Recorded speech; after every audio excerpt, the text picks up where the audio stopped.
My name is Gaeland Priebe. I was involved with a religious group that was based in a small town called Shawano, which is near Green Bay, Wisconsin. I was in this group from 1975 until November of 1999. When I came upon this group, I had no intention of joining a cult. I was very much into artwork. I was a very qualified and capable woodworker and furniture maker and an artist. I had received good recognition at Mankato State College, where I went to on my dome work. I was in the college quarterly magazine with the work that I had done on geodesic domes as a graduate student. The Minneapolis Star-Tribune Sunday paper came down to my dome and interviewed me and my wife. So I was in a picture magazine of the Minneapolis Star-Tribune. I had a very good life going for myself. I was doing mini courses on latch hook rug making at the college, as well as being involved with a glass hand blow on glass class in our department. I had several things going for myself. Anyway, this friend of mine who I had met in some of my classes in graduate work had gotten a teaching job at a school in Mankato and had invited me to come and hear a man talk about the future. That's all that he had said. He never told me that it was anything to do with religion. And because he said it was a man talking about the future, I was excited because I was into environmentalism, futurism, and many other type of things like that.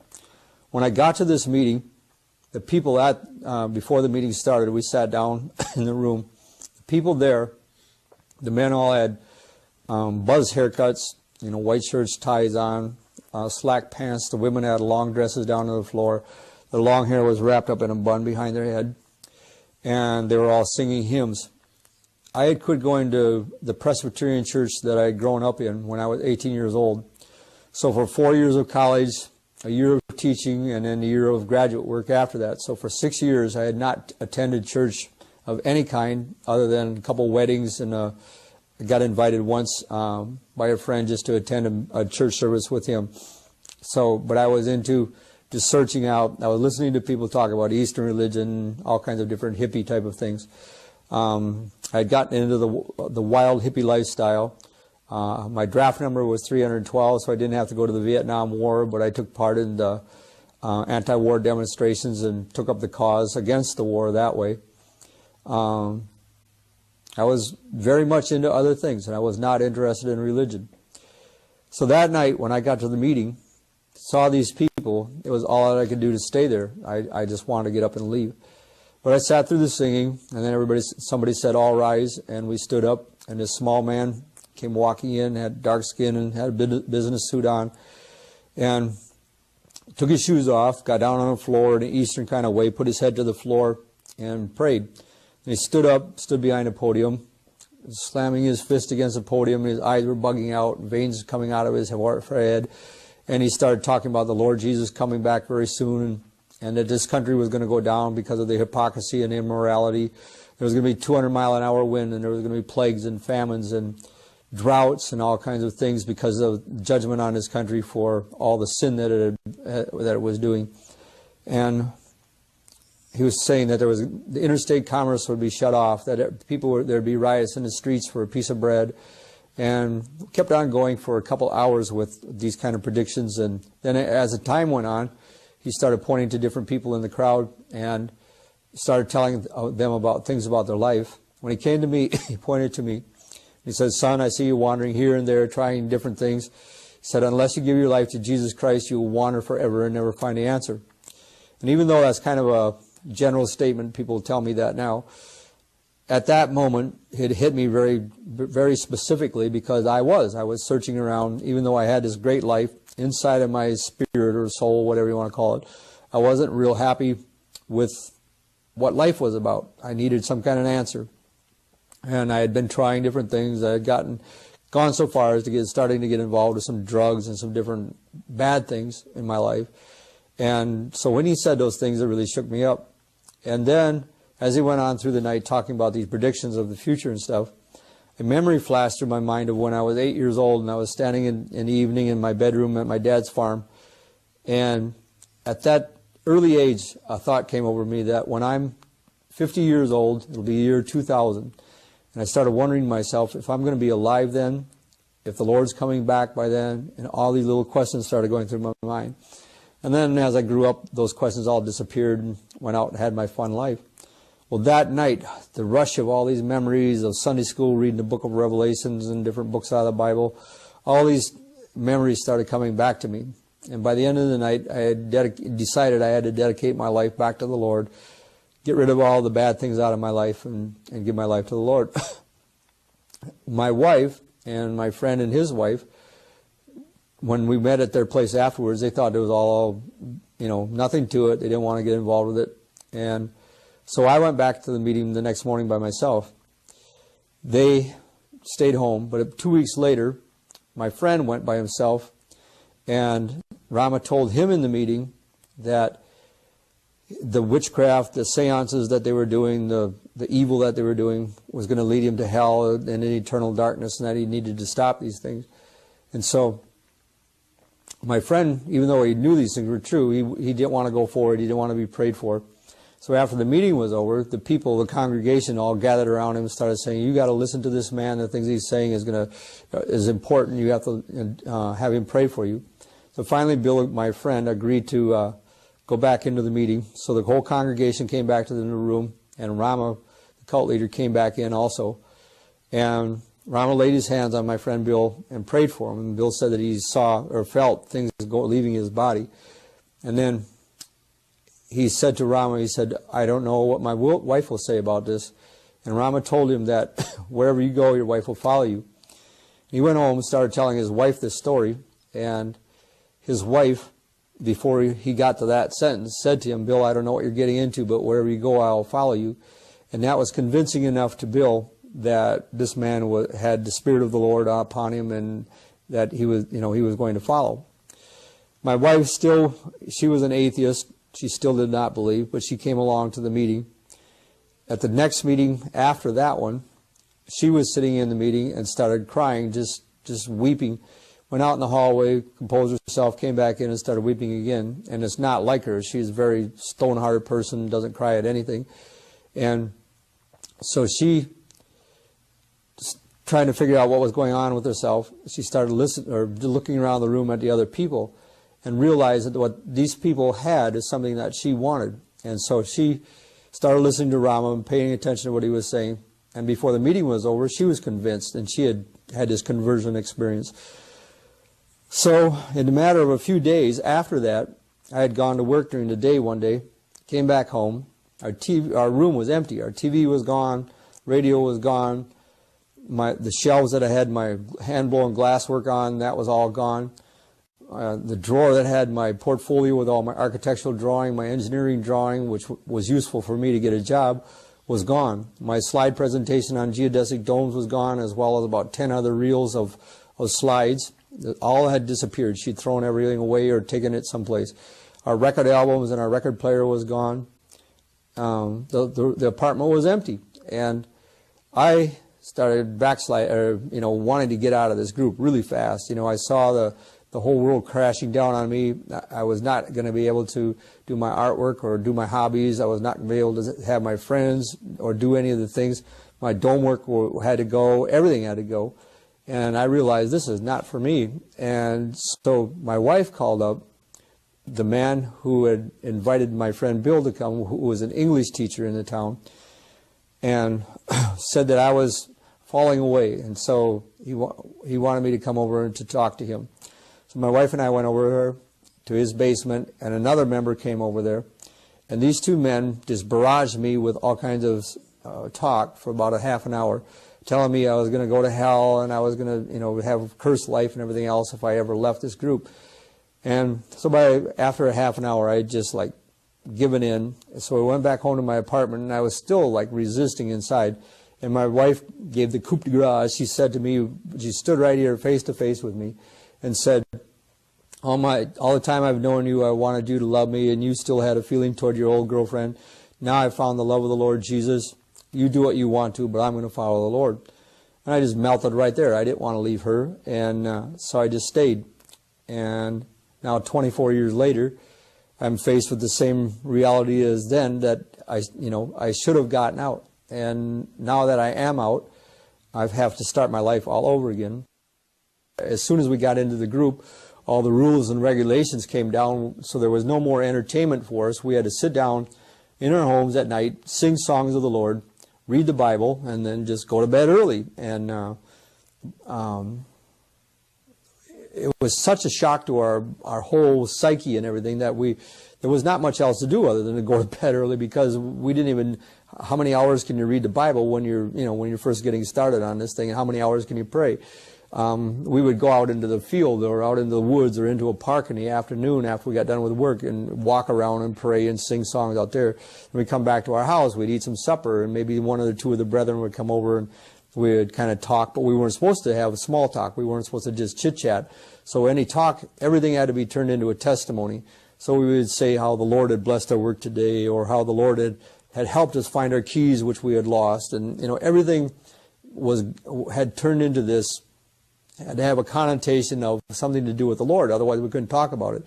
So very trivial things became miracles, and it was very bizarre how we ended up talking and fantasizing this concept of miracles and things to connect with the Lord and things like this. Within a few weeks after we got into the group, Rama started saying we have to fast for the weekend. So we got to eat on Monday, Tuesday, and then Wednesday was a prayer day. On Wednesday night we were supposed to have meetings, so we couldn't eat on Wednesday during the day. So we after the meeting was over on Wednesday night, then we could have a supper afterwards. And then shortly after we got into the group, Thursday and Friday we were supposed to fast. And then Friday night we had to pack up our cars, and either the meetings were going to be in Mankato, and then in the later year, after about 6 months of meetings there, a young man was killed in a head-on car crash coming to one of these meetings, and so we didn't have meetings in Mankato anymore. We started having meetings back in Rochester then after that, and that went on for about a year. And so back to the fasting thing, Thursday and Friday we could not eat. We had to pack up on Friday night, drive to wherever the meeting was at. Sometimes we ate on Friday nights, other times we didn't eat Friday night. Saturday night, sometimes Saturday night we ate, sometimes we waited till Sunday afternoon to eat whenever Rama would cook on the weekend. He would always cook an Indian-style curry, which was a big pot of water, basically, with fried hot pepper or cayenne peppers, fried mustard seed, fried garlic and onions, a bunch of packages of chicken pieces were thrown into there, kind of turned around in the oil a few times to sear them a little bit, and then gallons of water were poured into this pot, and then the chicken was boiled, basically. It was never cooked thoroughly. The chicken on the inside was still raw. On the outside it was barely cooked. There was maybe some tomatoes in there, and then there would be a pot of rice sometimes, but not always. So we have a bowl of rice with this juice, maybe a piece of chicken and a little bit of this spice. There was curry powder and many other spices that were in it. This was our meal after fasting for Thursday, Friday, Saturday, and possibly Sunday. This was our meal that we left with on Sunday afternoon to go back home with. So then the routine started all over again. Monday and Tuesday we got to eat. Wednesday we couldn't eat. Wednesday night we could eat. Thursday, Friday, Saturday, Sunday, or Saturday night we got to eat, or Sunday we got to eat again. So very quickly I went from my 155 down to 120 pounds. And the contributing, the tithing and all that kind of stuff, the rules and regulations on that came into being right away. So we started working 2 jobs, 3 jobs, and for myself, I was able to keep the same job but just put in more hours. So we were up to the 17 and the 20 hours or the 24 hours of working. And basically that consumed our lives. When we got there on the weekend, we'd have a meeting on Saturday morning, stop at noon, go to work in the afternoon on a construction project. Some weekends the men were allowed to stop working on Saturday night, go to a meeting. The women all had to go to the meeting on Saturday night. Those meetings would go till 11, 12, 1 o'clock in the morning, and then go to sleep. Sleep meant, in the first few years we got to go to hotels, but as the families got bigger, the mothers were trying to sneak all their children in and not have to pay for more than 1 or 2 people in the room. So the hotel managers all got mad and wouldn't allow anybody from Rama's group to sleep in the hotels. So then, by that time, these neighbor houses had been bought out by members of the group. So we had, 10, 12 families sleeping in the basement of these couple houses that were right there. So we had wall-to-wall children and mothers. The men had to sleep out in their cars. And then there was problems that came up with these houses. So then the mothers had to sleep out in the car. And so that's where this one, I don't know if I told about it before, the one mother, the mother was sleeping in the cars. It was the middle of winter, 20 below zero. This one mother was covering up her baby to keep it warm at night. The next morning, she uncovered the baby, and the baby had suffocated. Rama told the mother and the father to take this baby back to Rochester, Minnesota, where they came from. Now, the compound, again, was near Green Bay, Wisconsin. It's 250 or 280 miles back to Rochester. They had to haul this dead baby back to Rochester, take it to the doctor there, tell the doctor that it had died in its sleep, in its bed, at home. And so the coroner's report puts down crib death. And this baby is buried in a cemetery in Rochester. It was never investigated properly. This baby's death is totally, was covered up. So that was one instance. So yeah, the sleeping issue, the health and sanitation issues of this compound are incredible. Rama would not let us use the bathrooms at Rama's compound. There was too many people. The people wouldn't clean up the bathrooms afterwards and stuff. So we had to go over to these 2 neighbors' houses. So we were talking a couple hundred people going to 2 different bathrooms in these 2 houses. And we're talking the family bathroom back in the house that these are both little ranch style houses, 1-floor houses with the basements underneath of them. In the one house, there was a little half bath as soon as you came in from the garage. That was the bathroom we got to use. All it was a toilet at an angle in the corner of the bathroom. This was a closet that they had converted into a bathroom in this house. So you had a little sink and a little toilet. You have a line of 50 to 100 people waiting to use that one little toilet. After everyone, we would sit in these meetings anywhere from very shortest was a couple hours to the length of 6 or 8 hours. We were sitting there holding ourselves, having to go to the bathroom, and on Sundays especially, if we ate Saturday night, this rice and juice and this curry, the spice in there, sometimes it was set from the week before, so it had fermented during the week. So you have this spoiled food. We'd eat this bowl of spoiled food. Even if it wasn't spoiled, it was just the liquid in the rice and the juice was enough to make you have to go to the bathroom every hour. These people were holding themselves for, like I said, 6 to 8 hours. And so they were all, they were raising their hands to leave the meeting, and Rama wouldn't let anybody leave the meeting. Some of them wet their pants right there on the floor. Other people would run out of the room, and have to sit and dance around as long as they could out in the outer room, holding themselves, wanting to go to the bathroom. And eventually, adults even were wetting their pants. This is so humiliating. It was unbelievable. Wetting your pants wasn't so bad, but other people had diarrhea in their pants and dirtied their pants. Adults, again, dirtying their pants. Well, then you've got, after the meeting, the ones who could hold it were standing in line out there. You got this whole, from the house across the backyard, coming over toward Rama, you've got 50 to 100 people standing in line, dancing around, holding themselves, waiting to go to the bathroom. This is so humiliating. It's not undescribable, the feeling that goes through people, adults especially. Kids, they're little kids, they don't know better. But adults have to sit there and hold yourself like this and go through this humiliation is undescribable. So this went on week after week. And then the cleanliness Rama made us go through. We had to take a shower before every meeting. Whether it was the noon meeting, the night meeting, we could not pray unless we took a shower. So again, you've got, a couple hundred people going into 2 showers, trying to take, so they were forced to rush to the shower. So they didn't get clean. They'd come out of the shower, didn't even take time to dry off. They'd just whip on their clothes again and come running over back to the meeting again, because he would yell out, "You've got 7 minutes to go take a shower and be back here again." And he just threw out this number out. There's no physical possible way that they could do it, but they still had to try to obey his orders. So the women came running out of there with soaking wet hair. They were wrapping it up into their bun and putting the dart through there, with sopping wet hair. There was water dripping out of their clothes when they put them back on, and going over, sitting down this meeting, and that was supposed to be called cleanliness. And so the absurdity of daily life is, just beyond. We had to lie in our daily life during the week. I had a furniture company. I was working for another man to start with, and then a couple years into the group, that man had a car accident, and the Lord had made known that I was going to have my own furniture company. Eventually, while I was still working for this other man, one by one, I ended up hiring the brethren, these men out of the group, to come and work with me. When we started our own company, these brethren moved right in along with me to this new company. Rama took over this company. We had to call Rama in the morning, tell Rama what our schedule of work was for that day. At the end of the day, we had to call him back again and tell him how many of those things we got accomplished. If we didn't get it all accomplished, he would just rail on us and yell at us for not following his schedule and not getting all the work done. In the middle of it, he would throw in some projects for his compound, for his house or whatever, and so, which made it even harder to get done and also took away from our income for the project. There was one particular time where we did a very big order for a lawyer up in North St. Paul.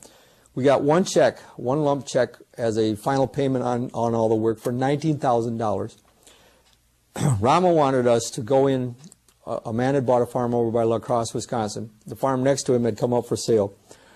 We had to take this $19,000 check and invest it into that farm rather than paying all the debts and bills and expenses of the furniture company.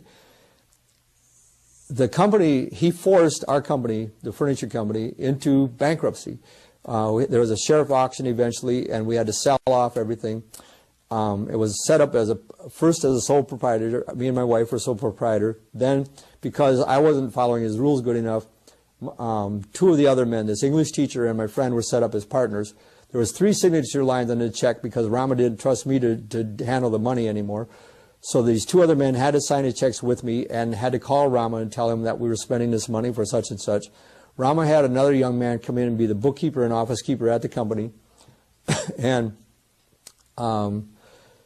he took total control of the company. Eventually, he told us we could not go to public events and have a booth there anymore. This English teacher was to become the road salesman and sell product on the road for us. He was a terrible salesman, and there was no orders ever came from that. Eventually, the company just dried up, and there was a sheriff auction, like I said, and it was sold up. They bailed out. The partnership was dissolved. I ended up with all the debt from the company. I ended up filing bankruptcy a couple of years after the company had dissolved. After I got out and went around and found all the ex-members, I have found, and I have not put a number on it yet, but there are several other men in the group who got in similar situations where they had to remortgage their home to pay off a loan or do something for Rama. Ended up, and Rama always told them that the brethren would pay them back. It never happened. Almost every man, every husband in the group was forced into a situation like this, and I have found out several of them had to file bankruptcy, all to support Rama. And he continuously did not pay his property taxes, so every year the last tax, which was the most delinquent, they were ready to have a sheriff auction on Rama's property. Rama would have, in the congregation meeting, he would say, "Brethren, this tax is due and we have to come up with $15,000 by next Wednesday." So everybody in the group had to give up a whole paycheck for this tax. I gave up $1,000 paychecks just to pay his tax so it would be done by this next Wednesday or whatever the day was. This happened every year at tax time. We had our own taxes, we had our own insurance, we had all these things, but we had to make sure that his bills were always paid beside all of our own things. So, but I was into just searching out. I was listening to people talk about Eastern religion, all kinds of different hippie type of things. I had gotten into the wild hippie lifestyle. My draft number was 312, so I didn't have to go to the Vietnam War, but I took part in the anti-war demonstrations and took up the cause against the war that way. I was very much into other things, and I was not interested in religion. So that night, when I got to the meeting, saw these people, it was all that I could do to stay there. I just wanted to get up and leave. But I sat through the singing, and then everybody's people there. The men all had buzz haircuts, white shirts, ties on, slack pants. The women had long dresses down to the floor. The long hair was wrapped up in a bun behind their head.